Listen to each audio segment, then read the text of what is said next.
This is episode 105 of Teacher Approved. You're listening to Teacher Approved, the podcast helping educators elevate what matters and simplify the rest.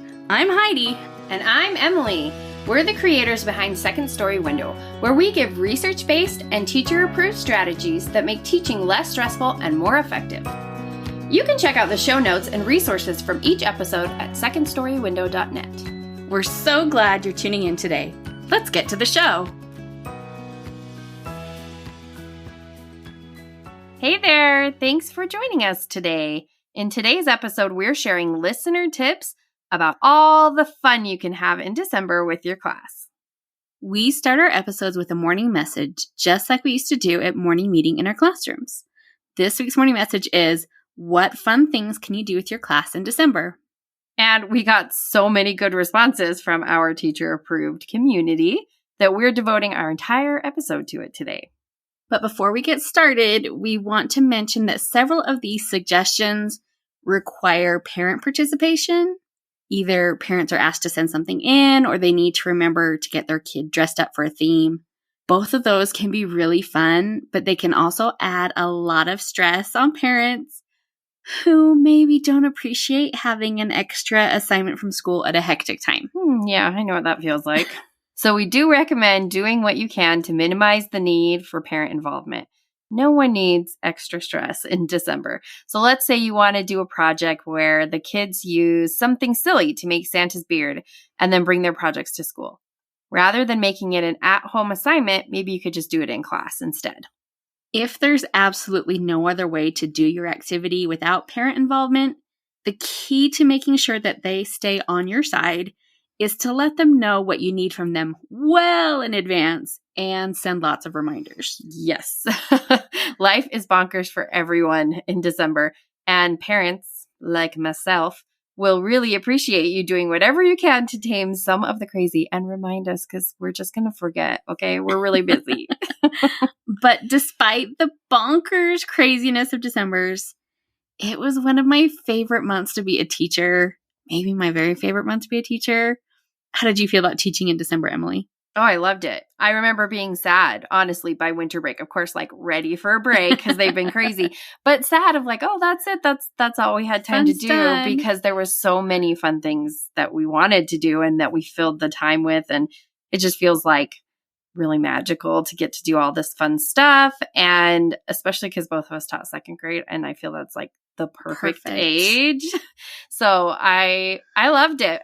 So what did you love about December, Heidi? Well, this is such a random thing, but my favorite day of planning each year was the day I printed a blank December calendar and I started plugging in all of the stuff I wanted to do with my class. I used a pencil, of course, because there were inevitably choir concerts and fire drills that I hadn't factored in. But it was just this happy little teacher time making plans that I knew my students would love way more than the weather unit that I also happened to be planning.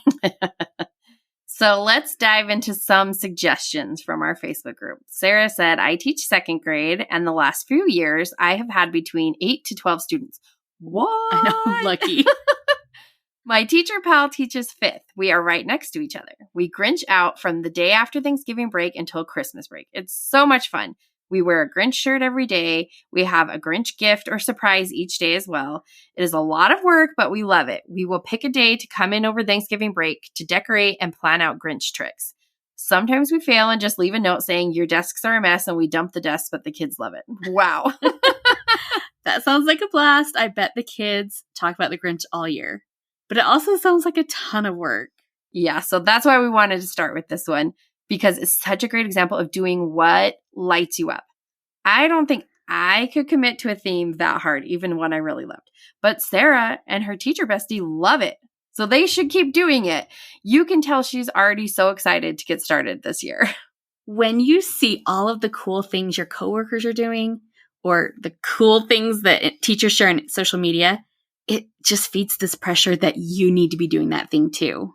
But forcing yourself to do what another teacher is doing, if it's not authentic to you, is a surefire way to burn out. And you want to do the things that you're excited to do. And it's okay to see what they're doing and say, that's great for them, but not for me, because I wouldn't like that. I wouldn't enjoy it. Yeah, absolutely. Find the things that make you excited to be a teacher and lean into that. Maybe that means buying battery candles and doing daily winter yoga by candlelight while soft instrumental music plays. Or maybe that is dumping your student's desk and blaming it on the Grinch. I think teachers worry that our kids will feel disappointed if we're not doing the big, exciting thing another teacher is doing. I mean, I know I've worried about that. And honestly, there may be a little bit of that disappointment. But we have to trust ourselves and the classroom culture we've created. If you are doing what lights you up, whatever that may be, your students will automatically buy in, even if it's not what the teacher across the hall is doing. So as we're sharing ideas today, the rule is take what works for you and let the rest go guilt-free. And if none of this works for you, just send all of your good energy to those teachers out there who are about to be up to their eyeballs in gingerbread. Well, speaking of gingerbread, several people have fun ideas to share. Kelly said, I always do a gingerbread day. We have math and literacy activities related to gingerbread, read different stories about the gingerbread man, do a gingerbread craft, and decorate super cute. I teach 3rd, 4th grade literacy and math.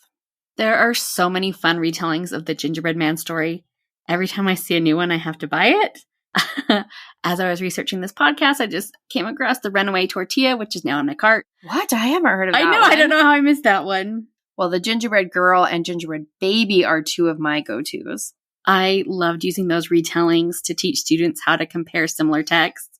I had a whole gingerbread retelling unit that I'm pretty sure came out of a Copycat magazine, if you remember that, from like 2002, 2003. Oh, the days before TPT. No, how did we manage? But there really are so many fun gingerbread books out there, not just retellings. I saw one called The Plan for the Gingerbread House, a STEM engineering story. I don't have that one myself, but it might be useful for anyone doing some gingerbread house building. And maybe someone like Shannon would appreciate that. She says, my mom makes gingerbread houses with my kids every year, graham crackers on milk cartons. Bless that mom. That's amazing. They love them. They earn gingerbread bucks all week to buy their candy, and they always make sure everyone is loaded up on them. It's good for math, too, because the candy has different prices, so they have to budget and plan what they can buy with what they have earned. They have a blast. Ah, that's so clever. Lauren also does the milk carton gingerbread houses, but she does an easier version as well. She says they learn about needs and wants and goods and services. Then students create paper bag gingerbread houses that are stores, and they make a town display. They write if it's a good or service and connect it to the goods our state produces. That's clever. Michelle teaches kindergarten, and she says, I love this time of year. My favorite activity is cookie making. I make the cookie dough, and they roll it out, and we bake the cookies in the classroom. That afternoon, we will decorate them for snack. I remember making cookies with my mom and grandma when I was little, and how much fun it was. Many of my students have never done this, so I make sure it is a yearly tradition. And I'm sure her students love it too, not just because they get cookies, but because they can tell that it means something to their teacher.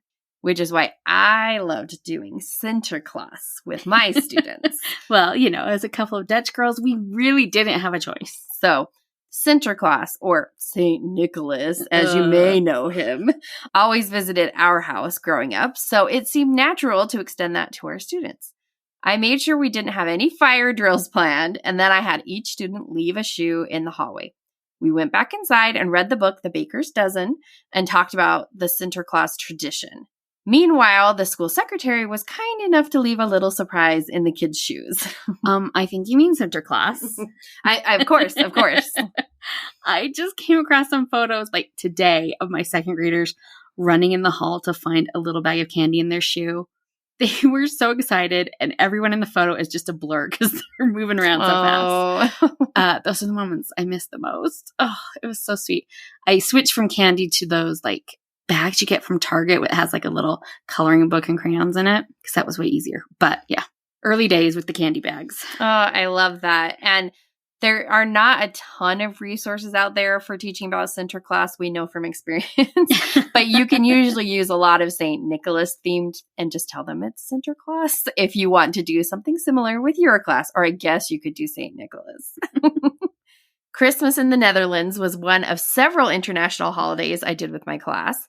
Several teachers mentioned that they do holidays around the world with their students as well. And several teachers mentioned Polar Express activities. Oh, yeah, that's a popular one. So on the last day before winter break, kindergarten teacher Meg says, each student makes a train car at home. That day we wear pajamas and read the story. Then our train parades through the school. So I assume she means like out of a box, right? I'm assuming. I don't know what else it would be. We travel to the North Pole, which is the gym. We invite guardians to come, and they are waiting at the North Pole with Santa. Santa gives each kid a bell and a candy cane. A local company provides each student with a nice pair of shoes, too. Then we drink warm chocolate and eat cookies. It's a tradition now and so much fun. I love that they're able to use that activity to provide shoes for the kids, too. Yeah, I happen to know Meg. She actually teaches down the street from our old junior high, Emily. Oh, so I know what school you mean then. So I imagine that shoes are a welcome gift for her students. Oh, that's so sweet. December is a great time of year to lean into lessons of kindness. Heather says, we do several activities to promote kindness. We create a hallway display to make the Grinch grin. We also have a kindness elf that visits the week before vacation. She brings a decoration for the classroom like lights, garland, window clings, and things like pencils that we can use to write kind letters, coloring books that we color pictures to give as gifts, candy canes for us and some to share with another class, Christmas card pieces for us to make cards, etc. The kiddos really get a kick out of it. Those are such fun ideas for making the month about giving instead of getting. If you teach in a school where you have to stay away from Christmas themes, it might be hard to adapt the Grinch or Polar Express, but a kindness elf could easily become a kindness snowman or kindness penguin, or maybe you could find like a cute little Yeti. Yeah, I love that. And I love this idea from Becky. She says, the 5 senses of winter is always a fun, interactive activity. We do a sense a week, or maybe 2 in 1 week. We use a graphic organizer to identify senses and what it means to them, and use what they suggested to explore our senses. We use cups to scoop up snow or ice cubes and timed how long it took to melt. Then we described the attributes using sense language. We made cookies and drank hot chocolate, made paper snowflakes to hang up. We brought in cozy blankets for texture. We let their list guide our activities. That sounds about my speed. I love an excuse to be cozy in the winter. Yes. But you sometimes need something more energetic to get those wiggles out. Kim recommends Minute to Win It games, and Krista adds Reindeer Games Minute to Win It style. If you aren't familiar, Reindeer Games is our December behavior management system. When the kids are on task, they earn a reindeer card. When they've collected the whole team of 9 reindeer, they earn a reward. The reward could be anything you feel like giving, but Minute to Win It games are great because they're quick, they're lots of fun, and they require movement, so you're helping channel some of that excess energy. You can get the Reindeer Games system as well as other December behavior management supports in our Holiday Behavior Helps pack. We've got whole group systems like the Reindeer Games, small group competitive behavior systems, and rewards you can use for individual students. Basically, we've got you covered for all of your December behavior needs. You can find the Holiday Behavior Helps in our store, and we'll put a link to it in the show notes. Hey there, teacher friend. Do you have a question or concern that could use a teacher-proof solution? We'd love to help you out by answering your question here on the podcast. You can submit your questions to hello@secondstorywindow.net and put podcast question in your subject line. We can't wait to hear what's on your mind. But we've got more fun ideas to share and we're running out of time. So quickly, Stephanie says, Pajama Day and other dress-up days such as Grinch Day, Ugly Christmas Sweater Day, etc. We have 12 school days in December. We have a school-wide theme each day. Lots of fun. Kim says she uses Snowflake Bentley for fun activities in December. Tammy has her students make calendars to take home. Erica suggests Shrinky Dinks, which I think is a really fun idea. Yeah. And I had never thought of doing that with my students. Nikki is the media teacher, and she loves doing Hour of Code with her students. I had to look it up, but it does look really cool. The website says it's a free introduction to computer science through fun activities and videos for learners of all skill levels. There are lots of activities on that site. So if you want to have your students practice coding, definitely take a look there. Julie may be the bravest person I know because she says, something simple is holiday seating, letting students sit where they want until the break. I teach third graders, so it's a big deal. I bet they do love it. I bet they eat it up. I'm sure they do, but I don't think God made me strong enough for that. But I love that she loves that. I love that for you, Julie. Good for you. A spin on changing around seating that doesn't involve a free-for-all is this suggestion from Sue. She says, we decorate our desks. They bring in wrapping paper, bows, small trinkets, lights, etc. It's great fun. It doesn't hold up too well, but they decorate the sides and legs as well, so that lasts a little longer. That does sound fun. I saw a similar tip on Instagram where the teachers had students earn desk decorating as a reward. Then they wrapped their desks in black and white wrapping paper so the kids could color it as a fast finisher. And I did track down some black and white wrapping paper from American Greetings. You get 3 12-foot rolls for $15. Definitely measure, though, to make sure that's enough. And it has some fun designs on it. So it's like outline, kind of like coloring book style. Yeah. So there's like some more Christmassy ones and then some like snowman. You get all 3 rolls together, so you can't really pick. But if $15 is too pricey to do this year, maybe put a reminder in your phone to check back after Christmas and see if the price has dropped. No telling on Amazon, but it's worth a check. Well, that's a pretty good list of ideas, I think. Anything else you want to add, Heidi? Oh, just a couple quick things I loved. I loved doing the Nutcracker with my students. I mean, we didn't do the Nutcracker. We'd read a picture book by Deborah Hotzig and do some fun activities with that. It's a really good story for teaching about setting. And then we do some patterning rhythm activities with the March of the Toy Soldiers. And I also really love teaching my students the actions to 12 Days of Christmas. Oh.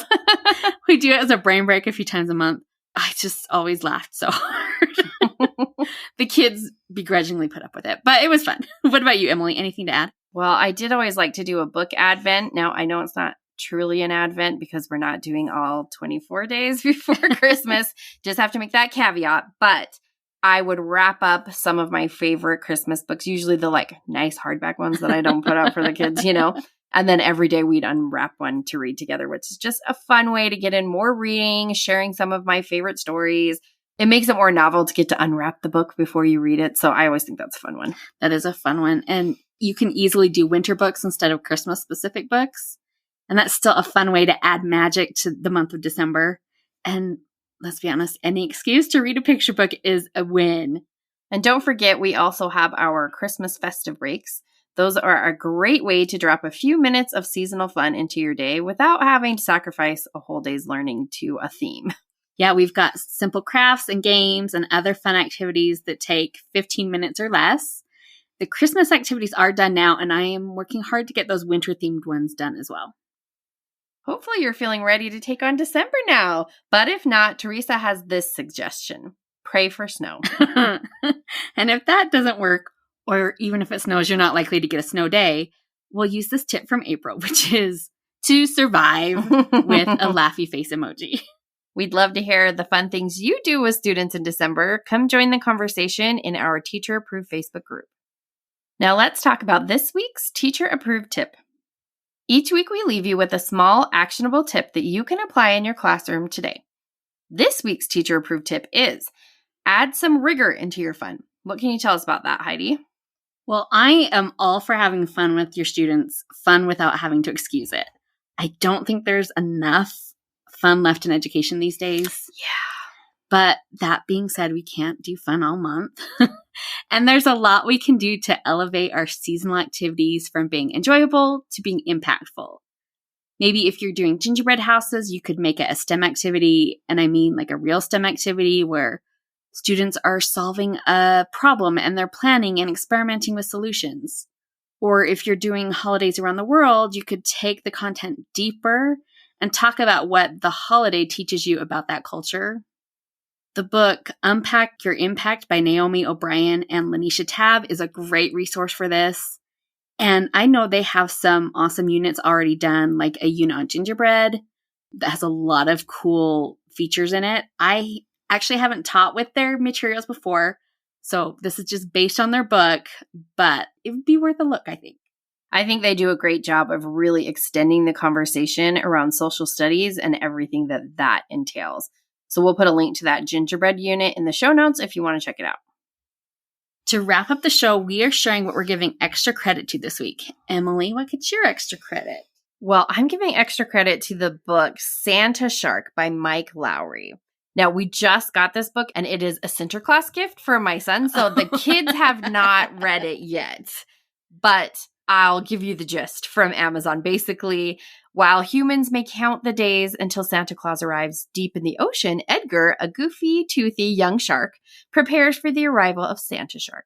But Lotta, his sidekick crab pal, is not as convinced.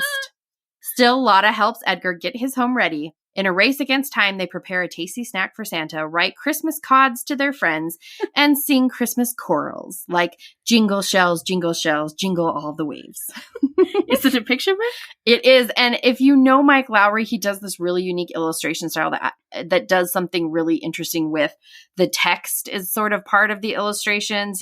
It's very hard to describe. This would be much easier if I could be like holding up an example of his style. But if you know Mike Lowry, you know what I'm talking about. But I will put a link in the show notes. You can go check this book out. I think my son's going to get a big kick. Oh, that's right up his alley. Yeah. What are you giving extra credit to, Heidi? Well, my extra credit goes to the Netflix series, The Movies That Made Us. And I love that show. I know it's been out for a few years. I looked it up and I think it came out in 2019, but I kind of forgot about it. But thanks to the strike, I have rediscovered it because I need a new show. And I know it feels weird maybe not offering something seasonal after we've just done all that. But they do have episodes on Elf and Home Alone. So there you go. That's the ones I've watched, I think, is the seasonal ones. Well, I had seen those, so I'm going back and figuring out the rest. So I watched ones on like Ghostbusters and Jurassic Park. The Dirty Dancing one was so good. Oh, I do love Dirty Dancing. They have a whole series on horror movies that I skipped right over. Yeah, that's not fun. That's not our vibe. But the rest of the episodes have been really good. I love it. That's it for today's episode. Plan some December fun, but don't forget our teacher-approved tip to add some rigor too. We hope you enjoyed this episode of Teacher Approved. I'm Heidi. And I'm Emily. Thank you for listening. Be sure to follow or subscribe in your podcast app so that you never miss an episode. You can connect with us and other teachers in the Teacher Approved Facebook group. We'll see you here next week. Bye for now. Bye.